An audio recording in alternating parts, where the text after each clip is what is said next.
I guess this is something you put in on your case, a sticker from EVGA.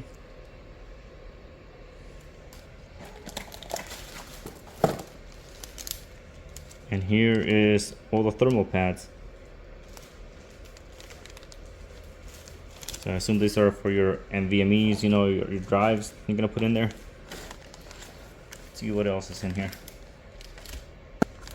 Here's the antenna.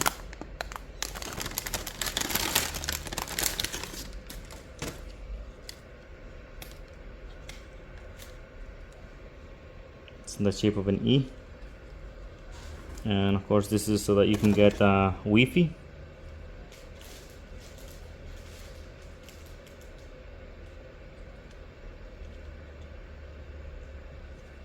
Actually kind of heavy. The wireless antenna is magnetic, so you can place it on the side of the case if you want to. And you can see all the networks that are around, either 5 gigahertz or 2.4 gigahertz.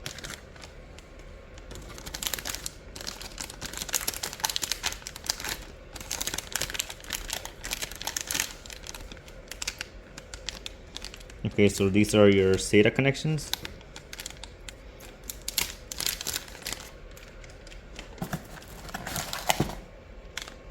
And here's more of those cables, SATA cables. I'm not gonna open it because I already opened one. A USB-A flash drive which has all the drivers that you're gonna need for this motherboard, so do not lose it. Here are the screws for the M.2 drives and the NVMe drives you're gonna be putting into your computer. These are the screws for it. Let's get out the motherboard. And this is a very heavy motherboard.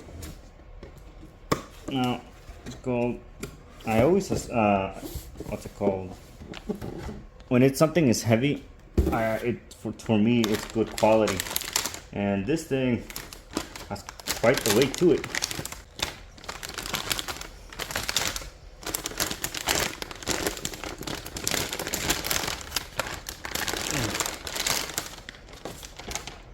Whoa, look at this thing. Turn it this way. Oh, wow. Now, I believe it has 2 fans actually in here. So it has 2 fans that actually blow air to keep it cool. I believe this is just a piece of metal on here. Of course, dissipate heat. Of course, you got more here to dissipate heat. You got the EVGA logo right here, classified Z690, and classified right here in red. I believe that the EVGA logo and the Z690 classified is supposed to light up.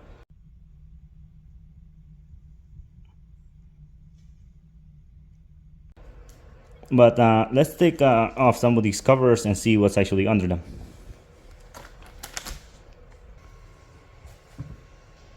Oh, wait, there's already thermal pads on this thing. So, interesting. All right, so what you have here is a 3 M.2 generation 4 drives. Well, these are backwards compatible, so you can put any old M.2 drive in there. These Pci-e are Pci-e Gen 5, but if you want, you can put a 1060 on here, and it should work just fine. I don't know why you would buy this motherboard and put a 1060 in there, considering this thing retails for what, $530 on Amazon. Now, I bought this motherboard actually from EVGA for $300. They have a discount right now. I don't know how long it's gonna last, but that's how much I got it for. These are DDR5 slots right here, so it's not gonna take DDR4. This socket is the 1700 socket, which supports 12th generation, and it's also supposed to support 13th generation of Intel, which is gonna be Raptor Lake, I believe. So let's have a look here. So this is where you're gonna put in the power connection for the motherboard, and here are 2 8-pin connections that you're gonna need to power the CPU. My cat is for some reason on the table. Do not touch the motherboard. Fluffy, get off the table. You were already fed, Fluffy. Fluffy.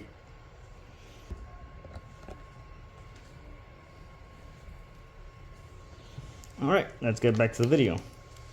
Now look at the back here. You can see it actually has a plate here on the back. And well, it does look shiny, but what you can actually see is that you can, this is a matte finish, which I think looks nicer. You know, and it has the, it says classified here, and my assistant has decided to lay on the anti-static wrapping for the motherboard for some reason. But here you go. So you can see here it has 8 SATA drives. That's probably why all those SATA cables came in there. Actually, let's put in one of those drives in here. I have an M.2 drive. Do not touch it, Fluffy.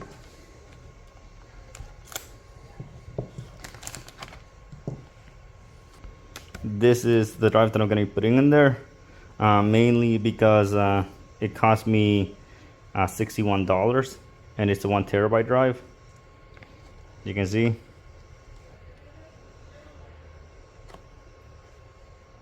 Oh, let me put it in there.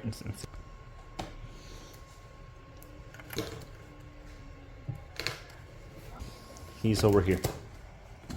Inside the box that the motherboard came in, and he decided to start eating it even though he was just fed.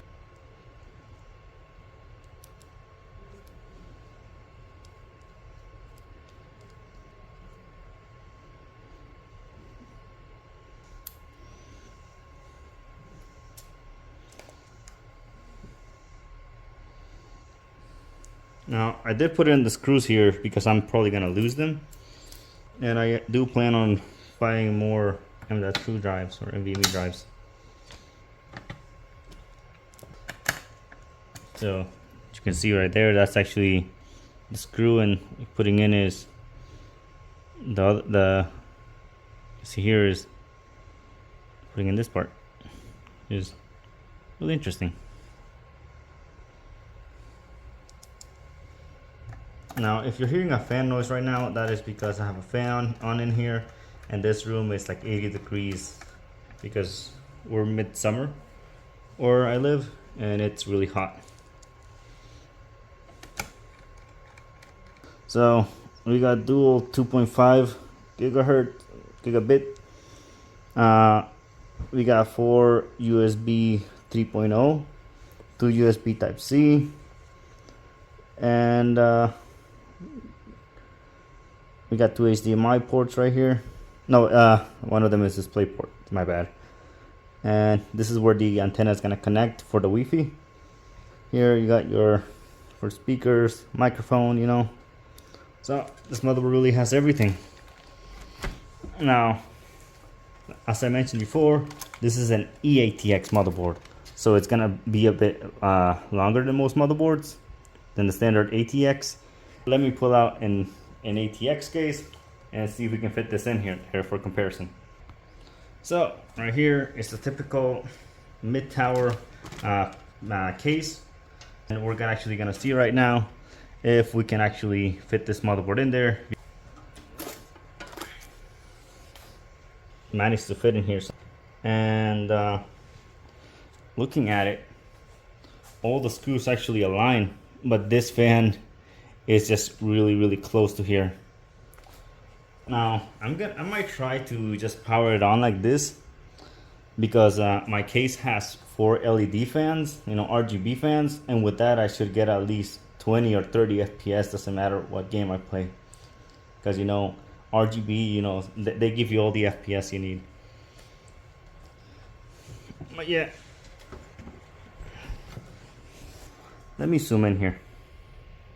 As you can see, this actually goes right through the case, and so all the screws do align up. It's just that it's gonna be a tight fit. Now, like I said, this case right here is the typical mid-tower case. So your motherboard might fit in the typical what's it called, mid-tower case, but there's really no guarantee. you need to see what the measurements are for the case, and what's it called, look at the measurements for this motherboard. I'll have them appear on the screen, but as you can see, they fit in. If it's barely, I mean, I won't be able to use much of this opening right here since, you know, half of it is being covered, but I'll be able to access everything else fine. Now I do have enough space to actually put in quite a big cooler over here. As you can see, I packaged up the motherboard again. The reason being is that I still do not have the RAM or the CPU to put into it. I do have the case, as you saw. I have the power supply, and I have the graphics card I plan on using on the build, but I am still missing 2 components, and which are pretty major components for this build. And for that reason is the reason that I am not gonna put it in yet. Oh, if you have any questions, please let me know in the comment section below. I'll be glad to answer them. Have a good day. Goodbye.